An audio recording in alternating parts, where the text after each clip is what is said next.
What's up, everybody? This is Julie with My Favorite Episode Is, where we talk about people's favorite episodes of their favorite TV shows. So today we have producer Matt with us, Hey. also known as Bro Matt. And we will be talking about episode 4 of season 1 of Scrubs, which is called My Old Lady.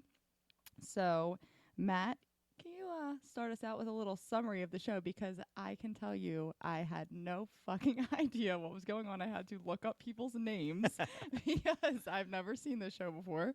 So, yeah, I'll let you take it from here.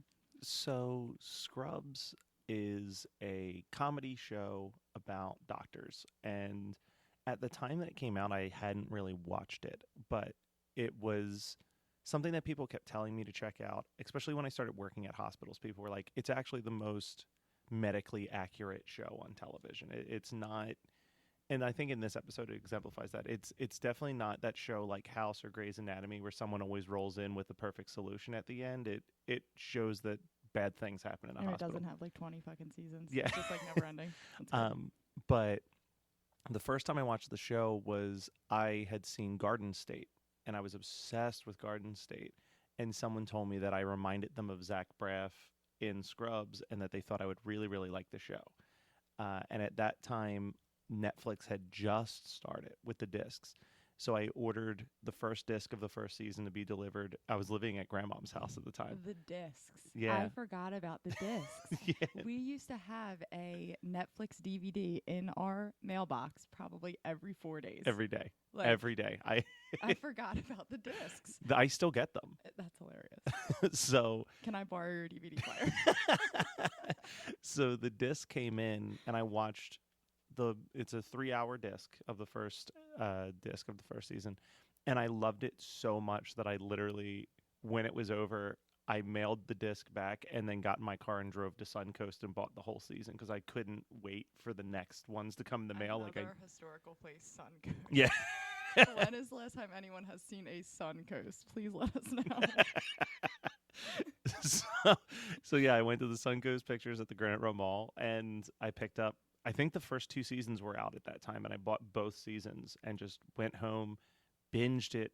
I think I called up Schropp the one time and was like, hey, you need to watch this show. And then it became him and I's show where we would like get together every Thursday and watch it together. Like, it just became this big thing among my friends where we all kind of became closer because of Scrubs. The only other show that ever happened with us for was How I Met Your Mother, where it just really tied our whole group of friends together because we all mutually adored this show. But season 1 is Zach Braff's character, John Dorian, is starting his residency at a hospital, and his best friend from college, Turk, has started a residency at the exact same hospital, and it's kind of them getting used to the ins and outs of the hospital, who they can trust, who they can't trust, what doctors have your best interest in mind and which ones are very greedy. So there's this constant aspect in the first season specifically about Dr. Kelso versus Dr. Cox. Who is the person that you should follow? Should it be the person who's focused on, if they don't have insurance, get them out of the hospital, or the doctor who might be a bit of an asshole, but at the end of the day, he's there to save lives, and it just weighs on him too hard? Yep. Makes sense. And I actually, when I was watching it, I thought that JD, which is Zach Braff's character, was like, he reminds me of Matt. Why do I feel like Matt is so fucking cocky that his favorite show is a guy that is exactly like him? I honestly thought that, so that's hilarious that you were like, people say that. Just move a little closer to the mic. Okay. So yeah, that just shows the kind of person you are. But moving on. So why is this specific episode your favorite episode? Because before I let you talk, let me just say this episode is depressing as shit, and it's so typical that Matt picked an episode like this. Like, I had a feeling when it was titled My Old Lady, like I was like, dude, like someone's grandmom is dying, right? Like, that's what I thought. So please let me know why this is your favorite episode. So I will start with this. When I decided to rewatch this episode, since it was only episode 4, I wanted to start at the beginning of the series anyway and just watch the 3 episodes leading up to it. And I realized that this show, I think, actually had one of the best first seasons of a sitcom, because if you watch enough TV, you know, like sitcoms, it takes like almost halfway through the first season or the beginning of the second season for them to really get who the characters are and flesh out the stories. Pretty much with the exception of Elliot, every character in this first season is exactly who they are throughout the rest of the show. And Elliot's the blonde. Yeah, she becomes a little bit more ditzier and like a bit of a try-hard as opposed to like kind of cutthroat and dumb. Yeah, she had a good one-liner in the episode where she was like, I use sex as an icebreaker. And I was like, that is phenomenal. How many people have you had sex with, and when did they stop talking to you? I love the one, the other girl responds with like, "How's that been working out for you?" Meanwhile, I'm single. So this episode specifically, I remember, was the moment where I realized I was watching a really special show, because an episode like this isn't normally in the fourth episode of a sitcom. Yeah. You know what I mean? This is after years of an established show. They'll do something this heavy. Right. But I think that when I watched it, I'll get into the personal part later, but as just from a show writing standpoint, the concept that this early into the show we establish the rules of a hospital and then break them. You know what I mean? The rules of 1 out of every 3 people admitted here are probably going to die here. And then you go through this story of these 3 different patients, and then the big reveal at the end is they say 1 out of 3 that come in die, but sometimes the odds are far worse and all of them die. And it's this emotional, heavy moment where all of these characters realize that they can do the absolute right thing. You know, and that, I think that's the big thing about it, is that at the end of the episode, it's not like any of them fucked up or didn't know what they were doing as doctors. They did exactly what was best for the patient and still lost. Mm-hmm. But, you know, obviously there's got to be a couple parallels to the relationship between JD and the old lady and how I was with my grandfather. So watching that and kind of seeing how, like, this lady really brings to him, like, you have this whole list of what I should have done in my 77 years, but how much of it have you done? Yeah. Yeah. And when they got to that part and they read off the list, and she's obviously saying, like, I did that. And then she challenges him with that and says, like, what have you done? I'm sitting on the couch drinking my coffee, and I'm like, what the fuck have I done? Yeah. Like, I've been to New Jersey to go to the beach.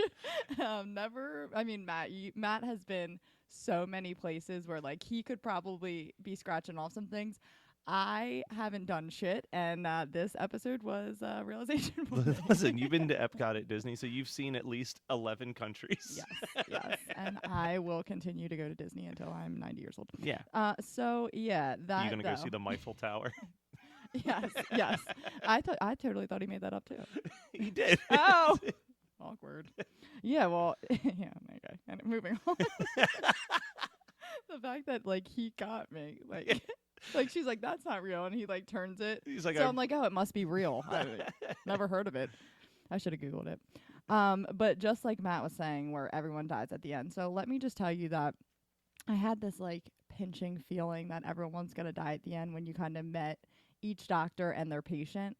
So basically what's going on is each doctor is doing something with their patient. So Turk is performing a surgery and he finds something wrong with one of his patients. JD is, basically his patient is dying, and she tells him, I don't want you to save me. I want to die. I've lived my life long enough. And what's Blonde's name? Elliot. Her patient, I'm not going to lie, I don't really know how her patient died, but I knew that she was dying. I think the big thing with hers, and I agree that, like, Elliot's is the one I connect to the least. Yeah. But it's that Elliot at this point in the show is, you know, all of my family's been doctors. I've gone to I went to the most pristine colleges. I'm an expert at medicine. And she gets called out by the character of Carla of, like, you went to all these fancy schools and you still can't speak Spanish, which over 1/3 of your patients is going to speak. So she has no way to communicate with her patient. And there is that really heartwarming scene where she asks Carla to teach her how to say, you're doing really well in Spanish. Yep. So I think it's that realization of, for her, something turns. Something doesn't go well. Like, they thought that she's okay, and then, something happens. Yeah, as disease happens, sometimes it takes an unexpected turn. And she's terrified to deliver that. One of my favorite scenes in the whole show is where she's just standing at the vending machine and she's like, I can't decide if I want a cherry Coke or a Sprite ginger ale, and this decision won't kill anybody, but and like it's that realization where you're like, oh, all the schooling she did, she's not prepared to lose somebody. Right. And I mean, I get shows have to be sad, but let me just tell you that all this stuff starts to go down, and then you just hear like, I heard there was a secret chord. And I'm like, they are dead ass playing fucking Hallelujah right now. Like, this is the most depressing shit I've ever seen. And it's so unexpected because if you would watch the 3 episodes leading up to it, it's the most like wacky, goofy show. And then it just got super dark and everyone died. And let me just tell you, fun fact about Matt. So when Matt gets very emotional and cries, it's actually, I would call it a talent.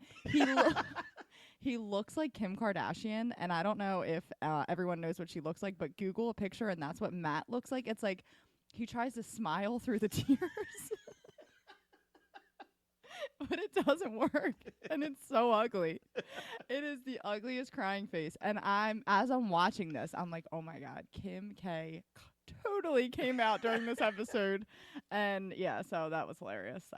She did. Yeah, she 100% did. I could have bet my life she did. Another thing I want to talk about, and this is actually my first note, and Matt was actually making fun of me when he saw my notepad, is the theme song is fire. And my note literally says theme song equals fire. Yeah, Laszlo Bane's Superman. So good. I want to play it. And I believe, so I have to double check. I would have to double check this, but I'm pretty sure that he's actually a friend of Zach Braff's. Okay. Zach Braff is, if you've ever seen Garden State, he did all the music for Garden State. Like not that he wrote it, but he hand selected all these songs. He's a big music buff. And they figured that out very quickly when they were shooting Scrubs. So he was in charge a lot of the time of picking the songs to end episodes because they just were like, this guy has an encyclopedic knowledge of music and we should utilize it. But I'm pretty sure that he was like, hey, my friend has this song and I think it'd be great as the theme song, because they didn't know what the theme song was going to be at that point. Yeah. So it's still the only like hit song for this guy because he's just like a kind of unknown singer in LA who just had this massive TV show theme song. Yeah, and I mean, what sucks is that the theme song is only like 10 seconds long. Yeah, just, I'm no Superman. Yeah, exactly. So I want to play a clip of it. Yeah. But after I heard it, I was like, this kind of feels like it's like a jam. So I YouTubed it, and I was like, dude, this is so good. They should just play the whole song. All 4.5 minutes of it. And just drag out the credits. Because I do think that theme songs make shows sometimes. Like, you know damn well you were sitting on your couch watching TGIF when Friends would come on, and when they're like, no one told you things were gonna be this way. Like 100%, you just have like this big when we watch it in Disney, we're like trying to fall asleep and we have Nick at Night on and we both clap when it comes on. Because it's just so catchy. It's like, how do you not? Oh, TGIF was the king of that though. Between like Boy Meets World, Family Matters, and Full House, like those are all like jams and a half. I know. I was actually thinking about that. Like when the tables turn and I ever have to talk about my favorite episode of my favorite TV show, I love like every show that I watch. I get so invested in. So I'm like, what will I pick? Like I have no idea. I have too many favorite shows. Like I can't, if I don't like something, I won't finish it. So like I can't even be like, oh, I watched this show and it sucked. Like I stopped watching it. So you're just I stopped caring. Yeah, I gave up. I mean, let's focus on as dark and sad as this episode is, it still is very funny. Yeah, no, it's really good. I really had a hard time taking Turk seriously because all I could think of was Murray from Clueless. Yeah. Like I'm like, okay, Murray, you got the braces off. You're a doctor now. Like I'm like acting like this was like his future. This was like after Clueless. This is what he did after college. He said it was so funny. There was an interview with him one time where he was talking about Scrubs, and he's like, they're like, what's your favorite aspect about Scrubs? And he just goes, no one sees me as the guy from Clueless anymore. They're just like, oh, there's the guy from Scrubs now. Like, I am writing him a letter telling him that I 100% thought of him being the guy from Clueless. So he's wrong. I'm sorry to break it to you, but he's wrong. Another good one-liner of the show. So I'm like a big fan of like these one-liners that like you really have to be paying attention to or you won't pick up on it. Yeah, they're the technical term is like ADR lines. They're not lines where you see the person in front of the camera saying it, but it's like a background quote. They're like my personal favorite because they're always so funny, but like you have to be paying attention.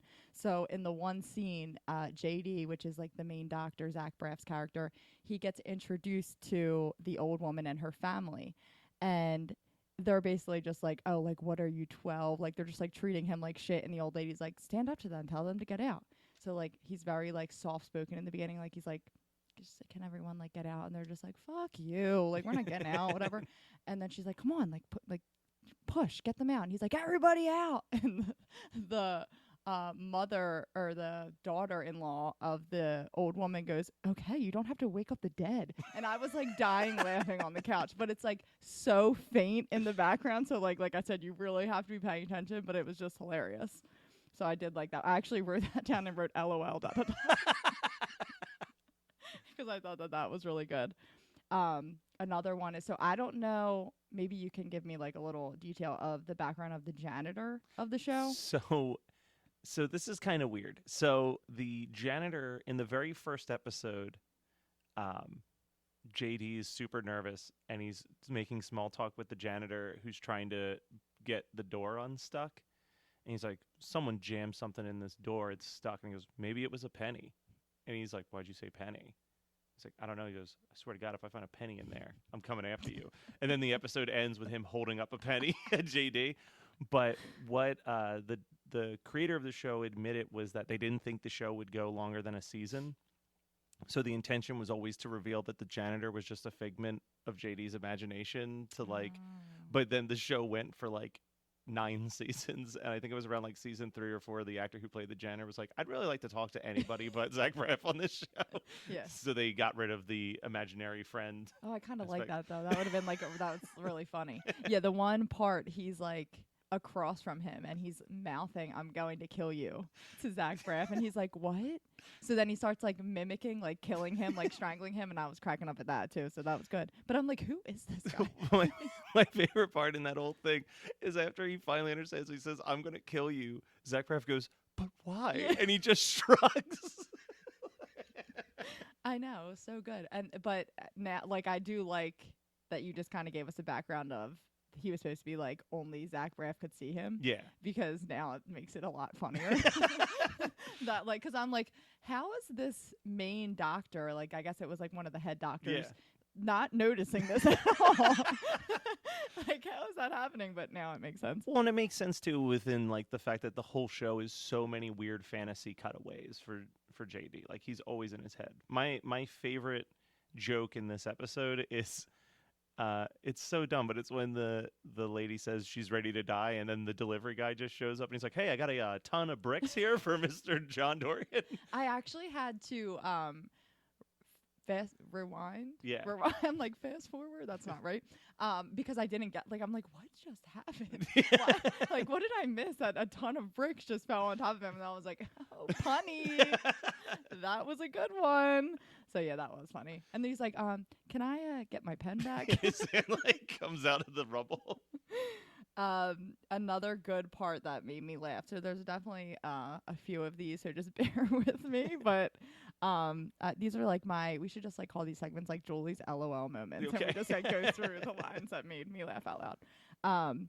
Turk is doing surgery, and there's this nurse next to him, and she's like giving him shit about what he's doing, and he gets so frustrated, and he's like, do you want to drive? And I was like laughing. It for some reason reminded me of Brian, our brother, like how angry he gets about things so easily, where it's like not that serious. It's funny watching it back because that particular character pops up a couple seasons later, where like her and Turk are basically rivals for top positions in surgery. Yeah. So but this was like almost a full year before that storyline. So that's the other thing that's cool about watching the show and then rewatching the show, is that a lot of the times they would bring in the same extras and they would bring in the same writers from the writers' room to do these bit parts, and then those characters would just become regular characters. Like the delivery guy with the ton of bricks is one of the writers of the show. Oh. But like by later seasons, he's like a pseudo main character that's just like this really weird delivery guy around He just the hospital. happens to just work every single day that a package comes. Yeah, well, I would say that the best for that is, they have these extras, and they had nicknames for some of the extras in the like behind the scenes. And the one was like Colonel Doctor because he looked like Colonel Sanders, and one was like Snoop Doctor because it was just like a dude who kind of looked like Snoop Dogg. And then in later seasons, they just start referring to them by the like behind the scenes nicknames. And I remember there was always one where they're like, "Hey, it's Snoop Doctor," and he's like, "Hey," and he like lifts up his shirt, and it's like, "Oh, you got your residency! Congratulations, Snoop resident." That's hilarious. That actually reminds me of me, Jamie, and Brian being in your phone as girl number 1, girl number 2, and boy number 1. Like, can you imagine me walking into mom and dad's and you just being like, girl number 2, what up? Good to see you. That's honestly what I thought of when you just said that. You guys are still mad that I have mom and dad in as their actual like legal like, names. Talking about the ADR lines, because there's another one that I know you said you had written down with the little kid when the old lady goes to the park. Yeah, so then the one scene, the old lady's missing, and there's a note on her hospital bed that said "went to the park!" ! She was excited. And so JD has to go to the park and like find her, and they're having like this birthday party for her grandchild. And as soon as he walks up, the son of the old woman's like, "Oh, there's the party pooper," and I was just dying at that. It was hilarious. So yeah, and that wraps up Julie's LOL moments. So I have a question for you. Would you want to watch more of this show after this episode? I probably would. It's one of those shows where like, okay, like Game of Thrones was like this too. Like I watched a few episodes when Game of Thrones first came out. And I think my first mistake was watching it with my mom and dad. Yeah. Because there is just people having sex everywhere. Yeah. Like everywhere. All the whole show. So like I'd be like, watching someone get like raped. And I'm just like looking over at my mom like, great show. So after that I was kind of like, this show's like not for me. So I stopped watching it. And you just like kind of assume like, oh, I'm not going to like this. So when you said you have to watch the episode from Scrubs, I'm like, oh, like, I'm not going to like this. I'm not going to laugh. It's going to be boring. I have nothing to write. I actually have a full notepad, so so I was wrong. But it's just one of those shows that, like, at least for me, like, I thought I wouldn't like it. And I ended up actually enjoying it.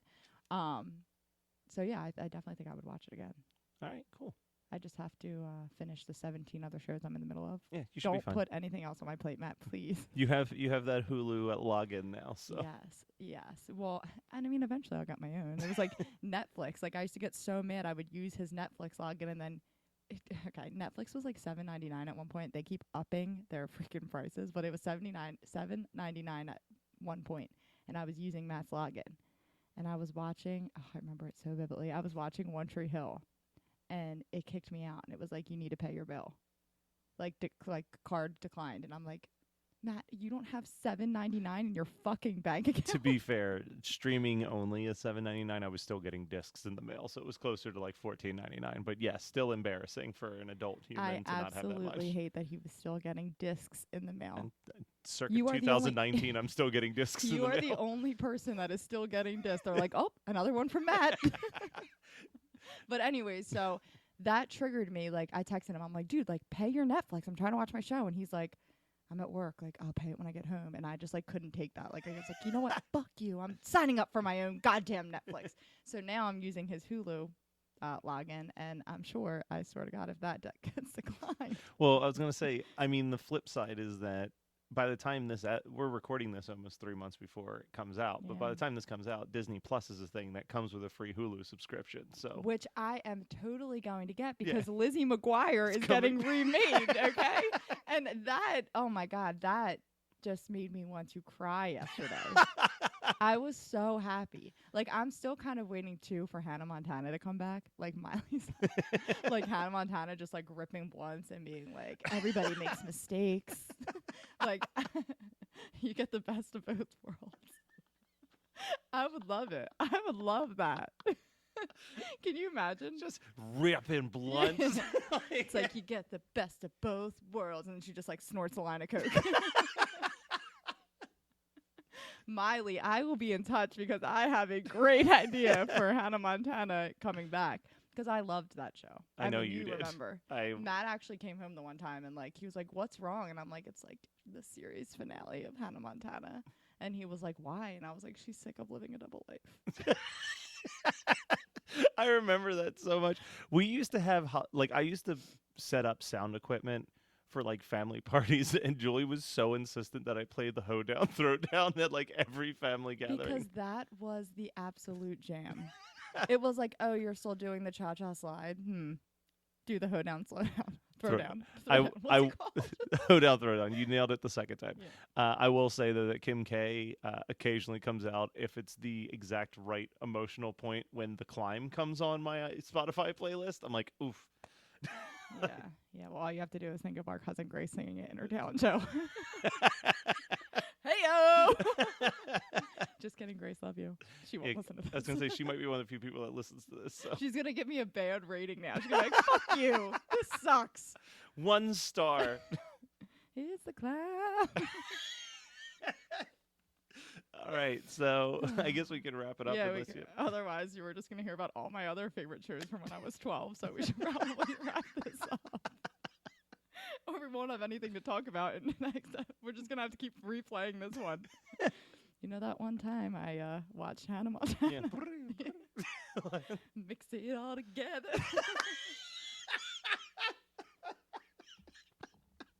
We got to stop. Do like an outro? Yeah, I was going to. I was like, do I say something?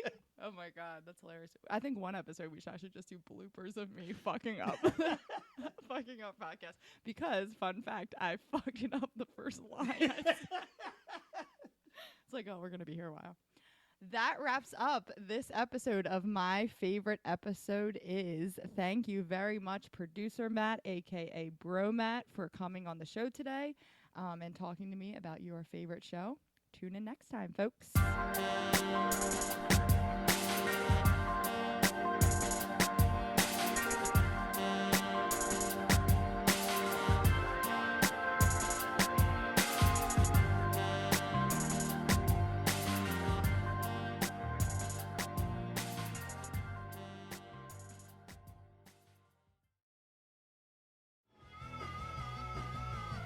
You're listening to the Geekscape Network.